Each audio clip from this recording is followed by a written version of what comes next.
नमस्कार, आप देख रहे हैं सीता कुमारी यादव ऑफिशियल यूट्यूब चैनल। इस चैनल पर आप सभी को बहुत बहुत स्वागत है।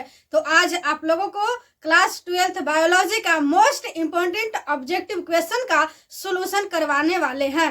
तो इस वीडियो में जो भी क्वेश्चन बताएंगे वह गेस किया हुआ क्वेश्चन रहेगा। 100% तो नहीं कह सकते हैं कि एग्जाम में आएगा, लेकिन 90% कह सकते हैं कि इस बार एग्जाम में आने की संभावना है। जो क्वेश्चन आप लोगों को डिवाइस वीडियो में सॉल्यूशन करवा रहे हैं, तो आप लोग वीडियो ध्यान पूर्वक देखिएगा और अंत तक देखिएगा, ताकि आप लोगों को अच्छे तरीके से समझ में आ सके और याद भी हो सके, क्योंकि अब आप लोगों के पास ज्यादा टाइम नहीं बच चुका है एग्जाम का। तो चलिए ज्यादा टाइम वेस्ट नहीं करते हुए इस क्लास को स्टार्ट करते हैं। तो चलिए देखते रहिए। पेन का यूज कर लेते हैं ताकि आप लोगों को अच्छे तरीके से समझा सके। पहला क्वेश्चन है, मुकुलन द्वारा जनन किसमें होता है? मुकुलन द्वारा जनन किसमें होता है? तो मुकुलन द्वारा जनन ईस्ट में होता है। किसमें होता है? ईस्ट में होता है। अगला प्रश्न है, भ्रूणपोष का क्या कार्य है? भ्रूणपोष का क्या कार्य है? भ्रूणपोष का कार्य है भ्रूण को पोषण देना। क्या कार्य है? भ्रूण को पोषण देना। अगला प्रश्न है, कमल में परागन होता है। कमल में परागन होता है। तो कमल में परागन होता है जल द्वारा। किसके द्वारा होता है? जल द्वारा कमल में परागन होता है। अगला प्रश्न है, बीजांड में अर्धसूत्री विभाजन होता है। बीजांड में अर्धसूत्री विभाजन होता है। तो बीजांड में अर्धसूत्री विभाजन होता है गुरु बीजाणु मातृ कोशिका में। गुरु बीजाणु मातृ कोशिका में बीजांड में अर्धसूत्री विभाजन होता है। ऐसा आप लोगों को लग रहा होगा कि 4 ऑप्शन क्यों नहीं दिया हुआ है। तो 4 ऑप्शन इसमें इसलिए नहीं दिए हैं क्योंकि गेस किया हुआ क्वेश्चन है और इसमें कोशिश किए हैं कि इसमें ज्यादा आप लोगों को भटकने की, इधर उधर होने की ज्यादा चांस न दे। क्योंकि अगर आप लोगों को बता रहे हैं कि किसमें जल द्वारा परागन होता है, तो जल कुंभ में, ऐसे आप लोगों को ज्यादा याद रहेगा। अगर आप लोगों को 4 ऑप्शन देंगे तो इधर उधर आपने हो गए तो उसमें ज्यादा याद नहीं होगा आप लोगों को। तो ऐसे बताएंगे तो आप लोगों को ज्यादा याद होने की संभावना है। तो ओनली पर आप लोग ध्यान पूर्वक देखिएगा ताकि आप लोगों को याद हो सके।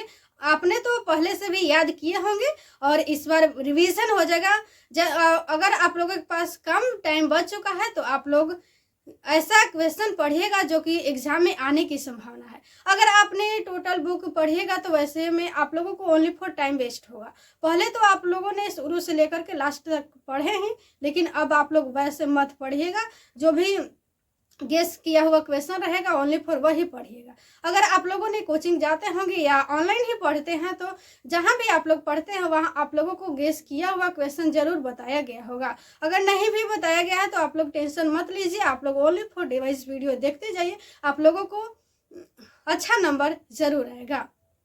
तो अब आप लोगों को ज्यादा टाइम वेस्ट नहीं करते हैं। तो इसमें अगला प्रश्न क्या है, किसमें जल द्वारा परागन होता है? तो जलकुंभी में जल द्वारा परागन होता है। अगला प्रश्न है, भ्रूणपोष क्या है? भ्रूणपोष क्या है? भ्रूणपोष त्रिगुणित है। अगला प्रश्न है, गेहूं में परागन किसके द्वारा होता है? गेहूं में परागन किसके द्वारा होता है? तो गेहूं में परागन होता है वायु के द्वारा। किसके द्वारा होता है? वायु के द्वारा होता है। अगला प्रश्न है, बीजांड विकसित होकर क्या बनाता है? बीजांड विकसित होकर क्या बनाता है? बीजांड विकसित होकर बीज बनाता है। क्या बनाता है? बीज बनाता है। जैसे कि आप लोग क्वेश्चन बैंक में भी देख सकते हैं, जो भी आप लोगों को क्वेश्चन बता रहे हैं ये सब कई बार रिपीट हो चुका है एग्जाम में। जंतु कोशिका में नहीं पाया जाता है। जंतु कोशिका में नहीं पाया जाता है। तो जंतु कोशिका में क्लोरोप्लास्ट नहीं पाया जाता है। क्या नहीं पाया जाता है जंतु कोशिका में? क्लोरोप्लास्ट नहीं पाया जाता है। अगला प्रश्न है, पुष्प के नर जनन संरचना को क्या कहते हैं? पुष्प के नर जनन संरचना को क्या कहते हैं? तो पुष्प के नर जनन संरचना को पुमंग कहते हैं। क्या कहते हैं? पुमंग कहते हैं। अगला प्रश्न है द्विनिषेचन की खोज की, यानी कि द्विनिषेचन की खोज किसने किए थे? तो नवास्चीन ने द्विनिषेचन की खोज किए थे। तो आप लोग जरूर याद रखिएगा एक क्वेश्चन। कोरक की गुहा कहलाती है, कोरक की गुहा कहलाती है, तो कोरक की गुहा सिलोम कहलाती है। क्या कहलाती है? कोरक की गुहा सिलोम कहलाती है। अगला प्रश्न है कॉपर टी रोकता है, कॉपर टी रोकता है, कॉपर टी क्या रोकता है? अंड जनन को, कॉपर टी अंड जनन को रोकता है। अगला प्रश्न है जनसंख्या का अध्ययन कहलाता है, जनसंख्या का अध्ययन कहलाता है, तो जनसंख्या का अध्ययन कहलाता है डेमोग्राफी। जनसंख्या का अध्ययन क्या कहलाता है? डेमोग्राफी। नेक्स्ट क्वेश्चन है परिवार नियोजन कार्यक्रम प्रारंभ किया गया, परिवार नियोजन कार्यक्रम प्रारंभ किया गया। परिवार नियोजन कार्यक्रम 1951 को प्रारंभ किया गया था। कब किया गया था? 1951 को।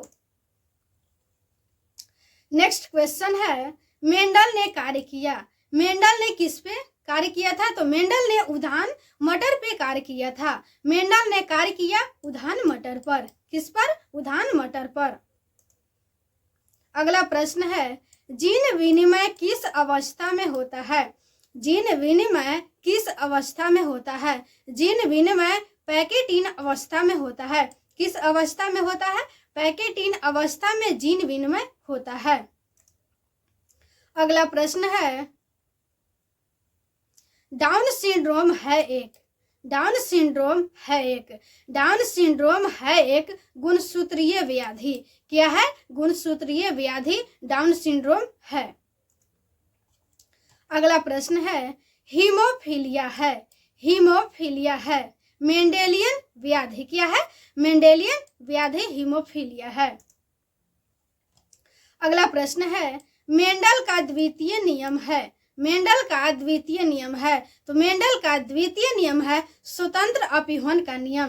क्या है? स्वतंत्र अपीहन का नियम, स्वतंत्र अपीहन का नियम मेंडल का द्वितीय नियम है। सब्जेक्टिव क्वेश्चन में भी ये पूछा जा सकता है कि स्वतंत्र अपीहन का नियम को लिखें, अन्यथा ऐसे भी पूछा जा सकता है कि मेंडल के द्वितीय नियम को लिखें तथा वर्णन करें।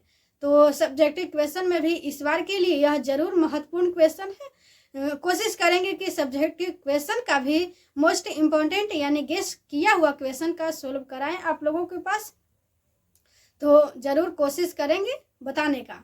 तो अगर आप लोगों को अच्छा लगा होगा और कुछ समझ में आया होगा तो प्लीज़ वीडियो को लाइक करिएगा एवं चैनल को सब्सक्राइब करिएगा एवं अधिक से अधिक लोगों तक शेयर कीजिएगा।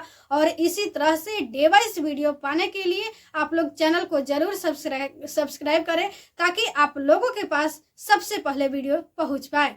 अगर इसके अलावा भी सरकारी नौकरी से जुड़ी हर एक अपडेट्स पाना चाहते हैं तो भी प्लीज़ वीडियो को लाइक करें एवं चैनल को सब्सक्राइब करें एवं अधिक से अधिक लोगों तक शेयर करें। तो आज का वीडियो यहीं तक समाप्त करते हैं। धन्यवाद।